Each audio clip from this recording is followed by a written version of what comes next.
Hello, good day po sa ating lahat. This is our first lecture for the 2024 bar exams. No, I will be your lecturer for remedial law. No, at ang goal po natin for this subject is to simplify everything. No, kasi ang bar exams po, no, hindi naman yan magtatanong sa atin ng sobrang mga complicated na mga bagay. Nagiging complicated lang po ito para sa atin because we were not able to understand the basics of the subject of remedial law. Kaya siya nagiging mahirap, no? Medyo iba yung diskarte natin, probably sa pag-aaral, hindi tama yung pag-aaral natin, pero I guarantee, no? Hindi po laging ano tawag ito, hindi po laging impossible sagutan yung mga questions na itinatanong sa atin sa remedial law. They are challenging, but they are not impossible to answer. Kasi, no, tandaan nyo to, no? Lahat po ng bar questions, kinukuha po yan sa mga real life situations. Nangyayari yan in real life and then ngayon itatanong nila sa bar. May mga ibang questions na tetestingin talaga yung galing nyo kasi medyo kakaiba talaga yung tanong. Pero for the most part, probably 80%, 90% ng mga bar questions, they tackle real life situations. Okay, so ba't tayo nagkakaroon ng failure? Ba't tayo nagkakaroon ng mababang grade sa remedial law?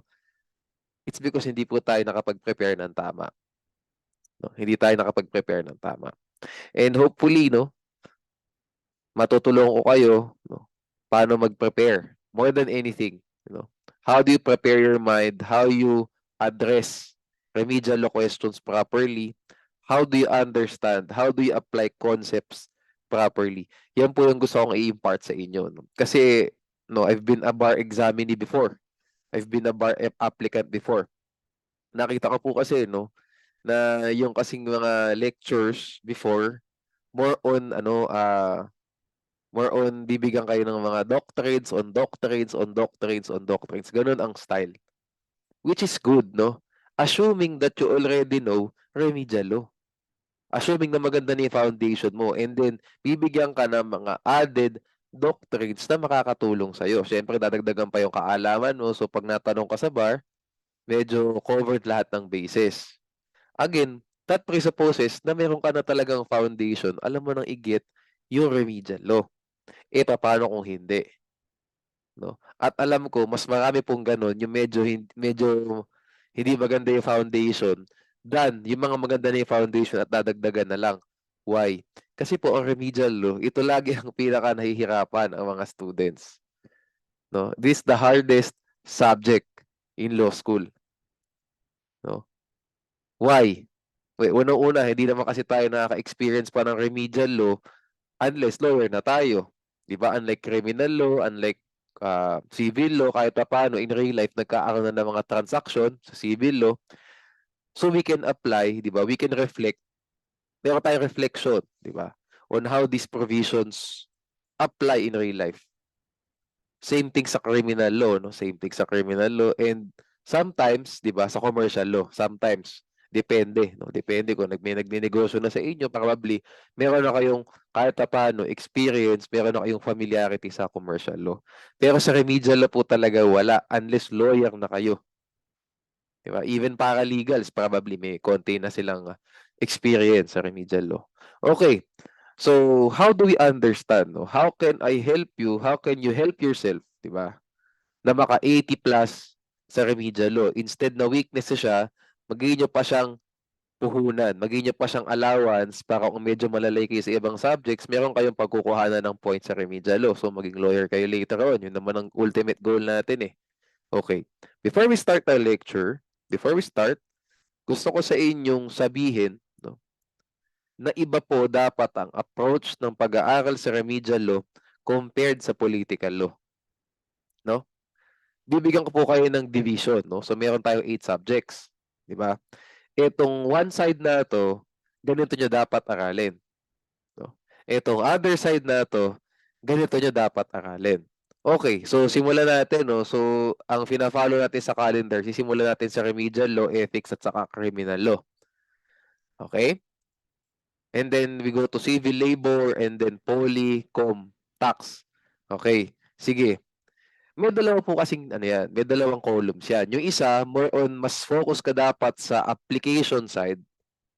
Meron namang another na mas focus ka dapat sa memorization side. Dalawa po yung dalawang columns yan, dalawang grupo. Okay. Sa application side po, ang titingnan nyo dyan, ang dapat, ibig ko sabihin dito, madalas kayong nagsasagot ng mga bar questions. Madalas yung pinapractice yung kaalaman nyo rather than reading cases. Ito po yung mga yan. Remedial law, civil law, labrel, diba? Labor relations, no? Labor relations, tapos commercial law sa corporation law side. Okay? Okay, so ulitin natin, no? Sa application side, no? Application side, ito po yung mga kailangan yung i-focus, no? Remedial law, buo. Walang exception. Buo yan. Application side dapat. So what I'm trying to tell you is you need to create examples. You need to answer examples rather than just reading cases. No? Of course, you still have to read cases, no? Especially chairs cases kasi baka magkaroon tayo ng extra points na makuha doon. Pero sasabihin ko sa inyo, ang foundation para maging malupit yung ano nyo talaga kahit na hindi na kayo magbasa ng masyadong chairs. No? Yung kahit kaya na talagang pumasa, you need to focus on application. How to apply what I read. Okay. Remedial law, civil law, corporation law, sa COM, saka labor relations. Yung mga union, no? Strikes, unfair labor practices. Yun yung one side. Sa other side po lahat yung mga memorization. The rest of COM, yung mga banking, partnership incorporation po pala dito. Yung mga banking, LIP, transpo, yung mga yan, more on basta kailangan nyo lang kahit paano kasi hindi siya ganun ka technical yung taxation law dito pala. Sorry, may nakalimutan ako. Sa application side, taxation law din. So 5 pala. Remedial law, corporation and partnership, civil law, buong civil law po, no? Labor relations at saka tax. Okay, application side, no? Dito naman po sa memorization side, political law. Obviously, kasi talagang tatabunan tayo ng cases. And once you understand the cases, malamang sa malamang papasa na kayo sa bar. Diba? Kasi normally, maraming kinukuha ng mga questions na galing sa case. Like yung mga sa martial law, declaration of martial law, and so on. No? At hindi po ganun ka-technical, hindi ganun ka-lalim yung analytical process. Unlike remedial law at saka tax, talagang analysis yan. Sa political law, ang task nyo is talagang tiyaga, sipag at tiyaga yan. Talagang basa. Once you do that, once you've done that, maganda magiging score nyo sa political law. Next, criminal law. Criminal law is all about memorization ng elements. If you know the elements, kahit pa paano kaya mong illustrate yung each element, malayo na makakating mo. Okay? So, political law, criminal law, ethics, of course, memorize. Basta basahin nyo ng mabuti, intindihin nyo lang ng mabuti yung no lawyer's oath, di ba? SIPRA, and so on. No? New Code of Judicial Ethics, leg forms, yung mga yan. Okay na kayo dyan. No? So, ilan na tayo? 3 na dito. Next is the rest of commercial law. Yun. Banking, transpo, LIP, Philippine Competition Act, data privacy, and so on.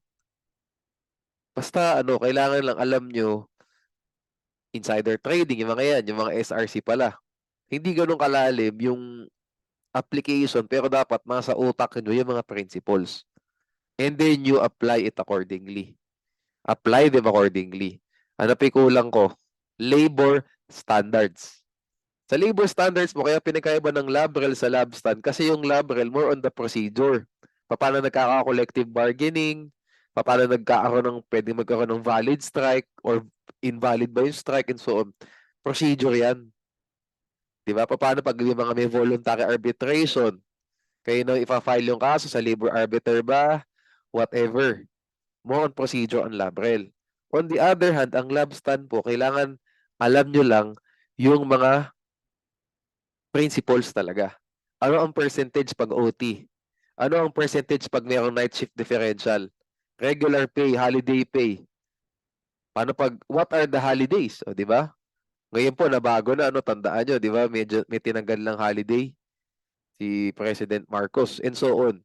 Ganun ang lab stand. Non-diminution of benefits, hindi siya ganun ka-technical sa analysis, unlike LabRel. Okay, so ano pa yung nakalimutan natin? Poly, com, tax, okay na. No? Yan po ang division.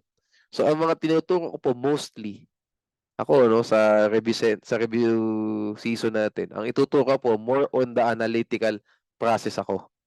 No? So, ang tuturo ko po, remedial, civil law, and some parts of political law. Kasi favorite ko yung political law eh.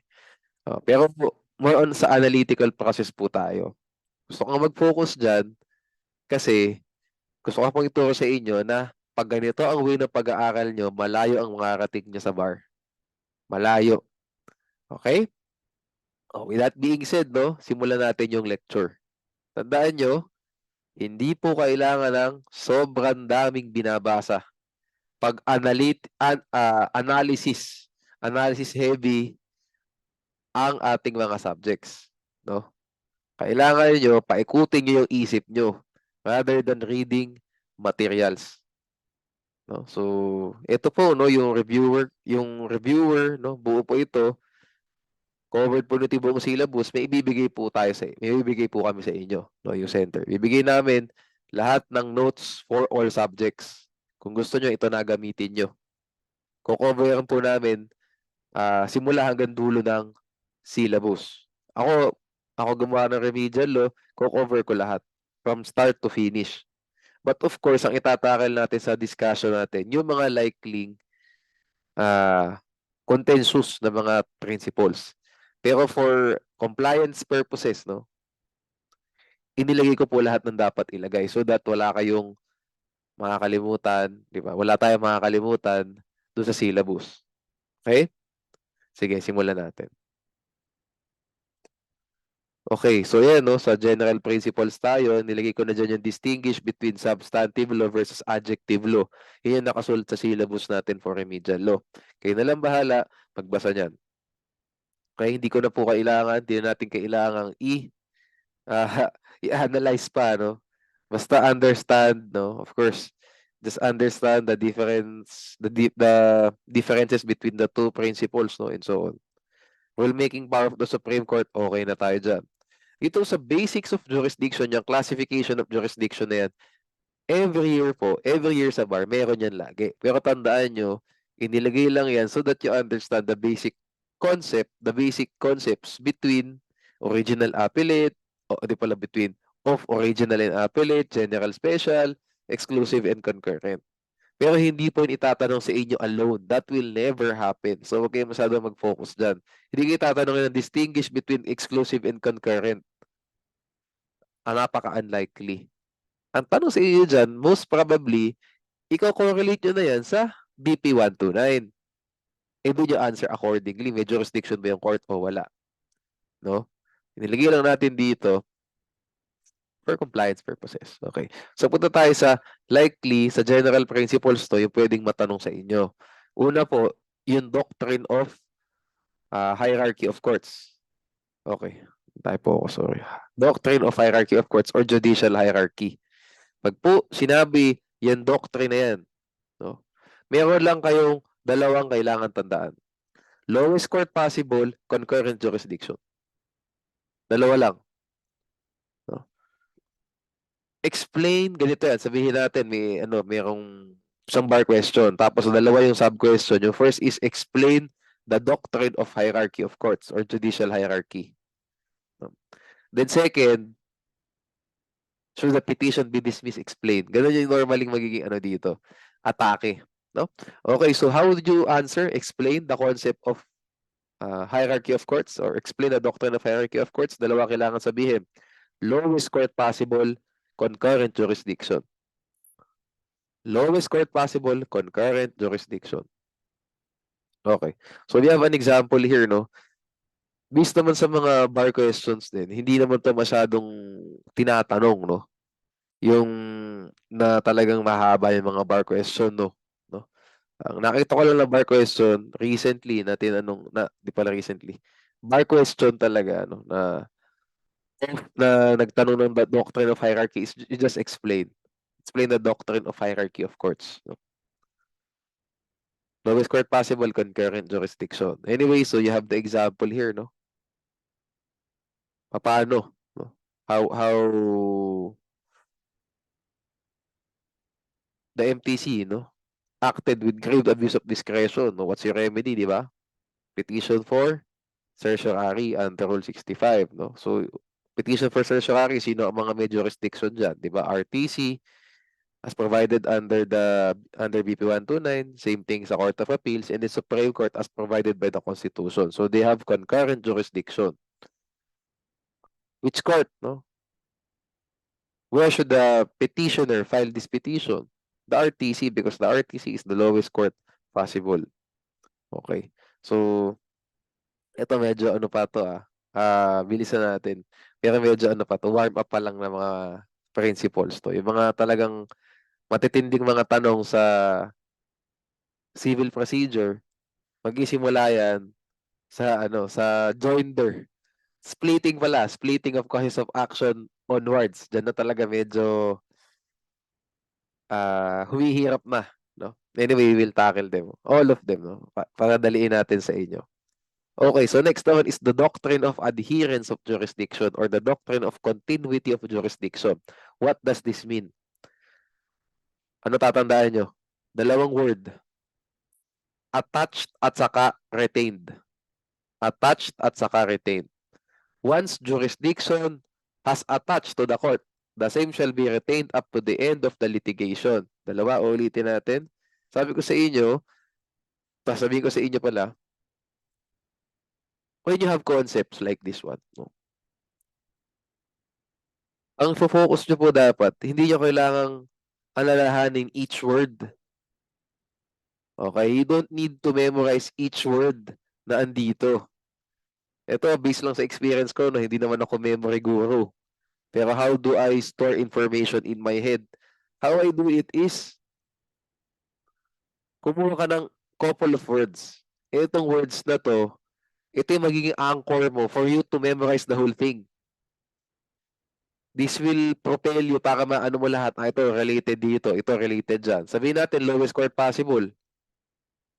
O lowest na lang, tanggalin mo ni court. Lowest at saka concurrent. The petition must be filed with the lowest what? Court possible having concurrent jurisdiction. Ito naman, di ba?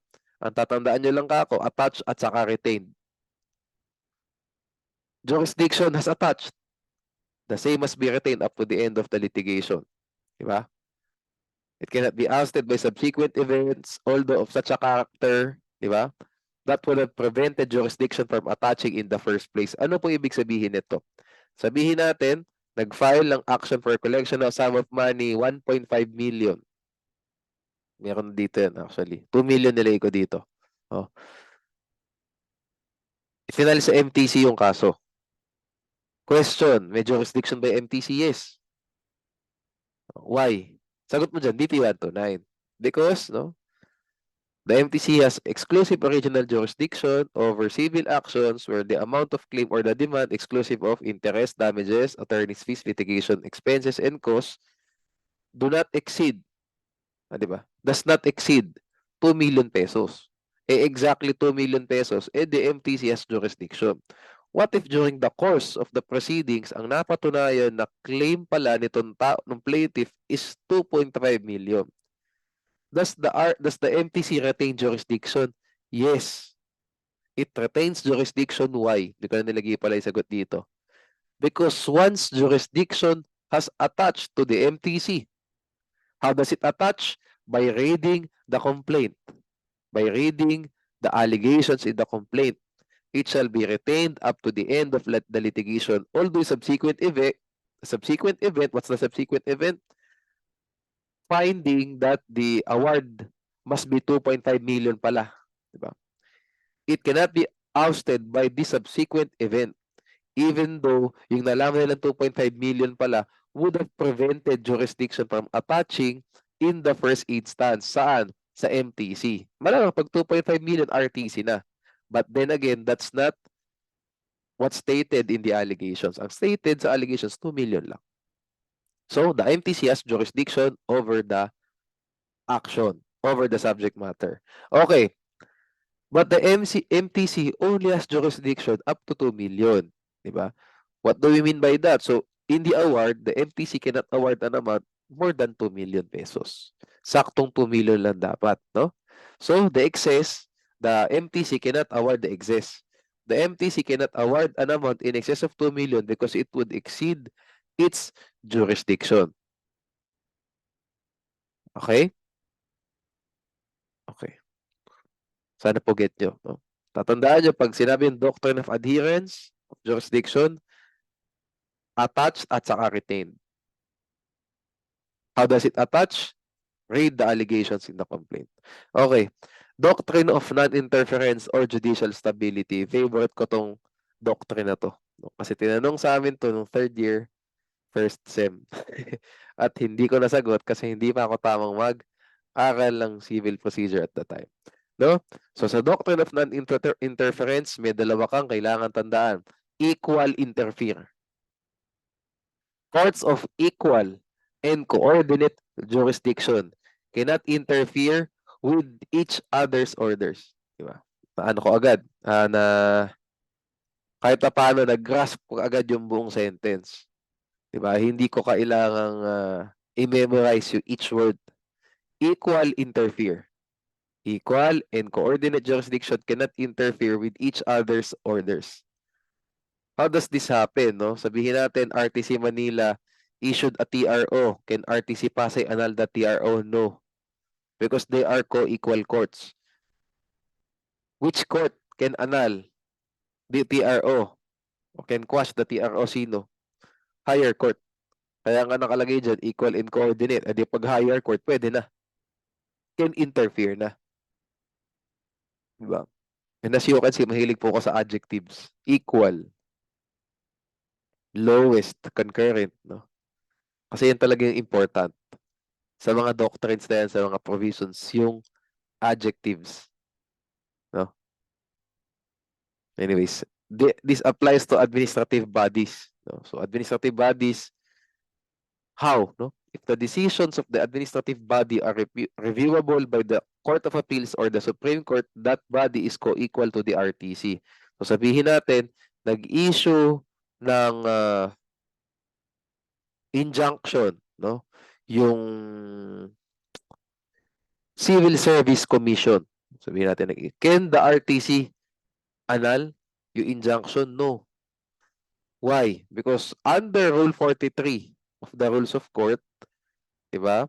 The final orders, the judgments, no, the decisions of the Civil Service Commission shall be appealable by petition for review with the Court of Appeals. Oh. Diba? Reviewable by the CA or the RSC. By the CA pala dapat. So it's co-equal to the RTC. Medyo ano pa to, vanilla pa yung mga ano natin. Vanilla pa yung mga doctrines natin so far, yung mga principles, no. So what is the remedy in case the second court issued at annulled pala the TRO in violation of this doctrine? He can file a motion to quash with the court that annulled.